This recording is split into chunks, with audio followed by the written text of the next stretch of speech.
Fill up and it wrecks your car. That's exactly what happened to some customers who thought they were buying premium gas. Instead, they wound up with expensive repairs. News 8's Bob Wilson talked with one of those car owners who are fired up over buying that tainted gas. Bob?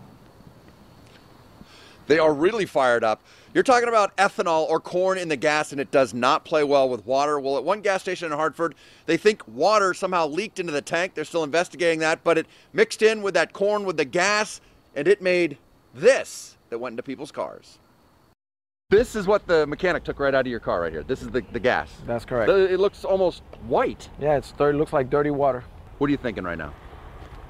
Frustration. I mean, that's the best word I could use, frustration. I'm angry, but, you know, got my car back. I wanted what's mine. You know, I want to get my money back. Freddie Vega says he just bought a brand new car a couple of weeks ago, and he has already had to take it in for extensive repairs.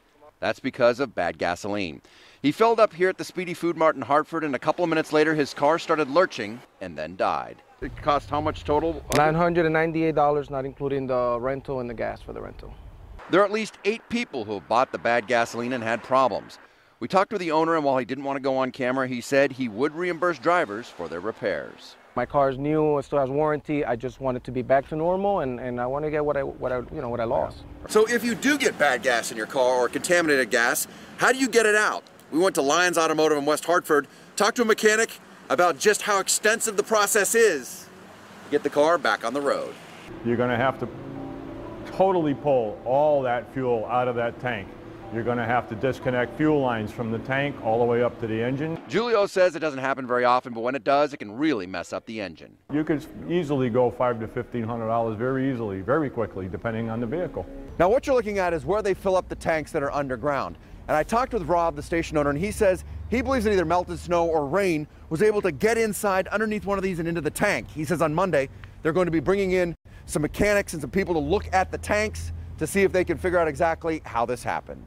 I want to do what every consumer does, pumps gas, and not expecting this to happen. I just hope it doesn't happen to anybody else.